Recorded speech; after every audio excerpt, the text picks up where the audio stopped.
the TV show. Like, because in the comic, his face is just disfigured to like you can't even tell it's a human being. But in the TV show, they're like, oh, he's so pretty, give him a couple scars. Like that. The guy from who's the guy from The Wire? Dominic, whatever. He played him in the movie. No. Jigsaw. That one was a good one. He looked crazy in that movie. Oh yeah, I'm thinking about the TV show with John Bernthal. They just gave him a couple really? sexy cuts. But yeah, that one, the dude with the wire, that one was crazy looking. They should have done more of that. That was scary looking. I liked that. I forgot about that actually. But he was A lot of people did. he was good in that. Everyone probably should. Some of those Punishers. Well, actually, the Punishers weren't even that bad. It's just that they don't know what to do with the Punisher because a lot of people, even the writers who do the Punisher, don't really understand what it is that people want from him and like about him. Because so and that's the funny thing too about society, right? They've taken on that Punisher logo for like the police, right? But the point of the Punisher is that the police failed him, like the system failed him, and he has to become a vigilante to like do what the good like the hero, like he doesn't want people to have to murder and kill and shit like that, but he feels like he has to because there is a need for it apparently, and he wants revenge for his family. So like the point is he does not like the police. The police in the Punisher comics, it's in the first ones were like corrupt and like bought out by the mafia and stuff like that, which I'm assuming is actually more common than we'd like to believe. But that's the point is he doesn't hate the police, but he doesn't trust them. And it takes like a long time for him to develop this relationship with these two detectives who are like some of the only good cops. I can't remember their names, but they get their own comics. They're like, I can't remember, but they make a little cameo in the Punisher movie. You're like, oh, it's those two guys, the two detectives. It's like Fats and Slim or something like that. That's not it, but it's one skinny guy and one fat guy. But that's the point. All this is to say. Yeah, all this is to say. Whatever you were trying to say. No, well, I mean, I know we went off on quite the tangent there, but it's again, it's just going back to say like, don't expect anything. Just go into it with an open mind and kind of. And nowadays too, you have to watch or kind of do some research on what you're about to watch, like what's different about it, what's going to be. Well, but then that defeats the purpose of going into it with an open mind, right? Not really, man. I mean, no. No, but this is the problem that I had with all the Netflix like remakes of like TV shows. Like they made that Cowboy Bebop TV series, and so I had an expectation of what I was going to see, and then when what I was looking at was not meeting that expectation, I didn't like it. And so then that was the complaint, like, oh, can't you just treat it like its own thing? Then don't call it Cowboy Bebop. Call it some fucking space dandy bullshit or whatever. Don't fucking take my... See, but I think that's different. I think it's not... So you were a fan of the original, and obviously fans of the original are going to expect the reboot to... at least be similar. Right. It's kind of like Death Note. Like again, yes, perfect, yeah. Yeah, and then there's the movie or the which is just great. Like, what did you even make? The movie is like, why is he white now, and why is he so stupid?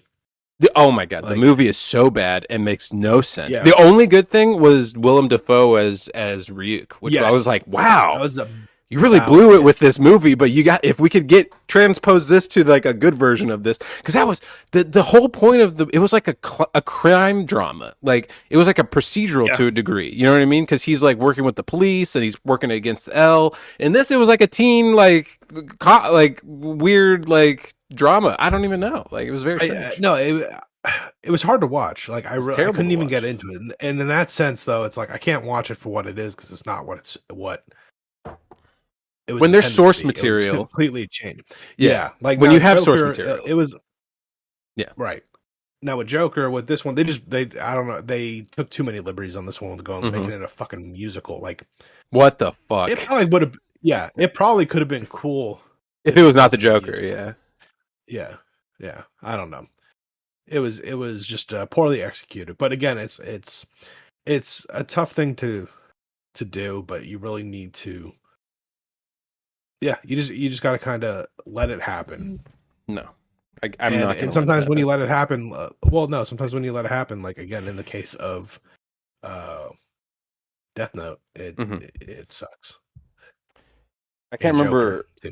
I can't remember. There's another one that this, but like you can There's ways to make it better. We were talking about Jurassic Park, right? That Michael Crichton, and a lot of Michael Crichton's books are not like the best. They're made better by the movies, by the directors, especially Steven Spielberg. And All right, yeah, same I thing remember you with saying that. Starship Troopers. Starship Troopers, the book is significantly different than the movie, but it's for the betterment of the movie. Like the movie is so much better than the book ever could have been because the the director saw potential in a story and fleshed it out rather than like I'm just gonna make it my own thing, doopity doo. Like he built on the foundation instead of wiping it away and making his own thing, and then just layering names over it. Like this is this and this is this, dude. No, so there's Well, ways to do it. obviously, and you know me, obviously, I didn't read that book. I don't think anybody's read So, that book. what did you read Starship Troopers? Robert Heinlein's Starship Troopers? Sure. Absolutely not. Okay. No, I So I was gonna haven't. say, like, well, like I read like one that I've mentioned before was Ready Player One. Ready Player One's The another book one. Yep. is yeah, the book was so much better. Like within the first 20 minutes of that movie, I was like, damn, they just butchered this book. They could have done the whole book. They could have executed it just exactly the same, and maybe with like 20, 30 minutes more screen time, and it would have been a 2 hour movie at that point. It was only a 90-minute movie. I But just wonder if they had a problem with like the IPs. Like they had too much. Because I remember, I haven't read Ready Player One, but if I think that the characters from like other medias played a bigger role in it, right? Correct, or am I wrong? the players from other medias. Well, like the Iron Giant and fucking Speed Racer Um, and blah blah blah blah. well, there are a ton. I mean, it's the basis of the book is it's your he this game creator has created a puzzle for people to figure out like Yeah, to find a key to basically own everything that he owns after he passes away. So he's made a game for that. That's what his because will he is going to couldn't be. hook up with his long Yeah, lost because love, he's right? an Because he's a incel. loser. Yeah. Yeah, exactly. Well, he's also autistic. You got to give the guy a break. Like he's We're clearly all autistic. autistic. RFK Yeah, made us no, all like autistic. he's more like closer to Rain Man Oh, okay. than us. No, like he's pretty close to Rain Man. But anyway, so you have to know his history and you have to know like he's big into obviously video games. That's what his thing was, and then Hmm. just pop culture in the 80s, all that bullshit. So there's a lot of that in the book. And that's distracting on the screen. It works in the book because the book, you can. It's like I don't know, 500 pages or something like that. Yeah. On the screen, they only have 90 minutes to get it all done. So it's just kind of like Is there Gundams in the book? Does he summon a Gundam in the book? probably. I don't. I read the book a while ago. Because I actually was like, hey, that's a Gundam. That's cool.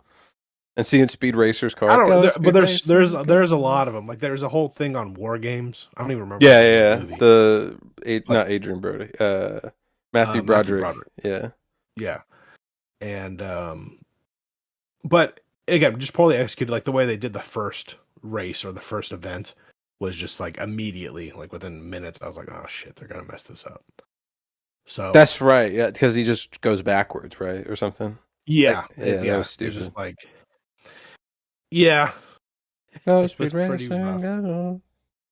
Yeah, but anyway, again, it's just Jurassic Park too. Like you were saying, the book. My brother read the book and he said like, yeah, it's not even close. The movie's not even close.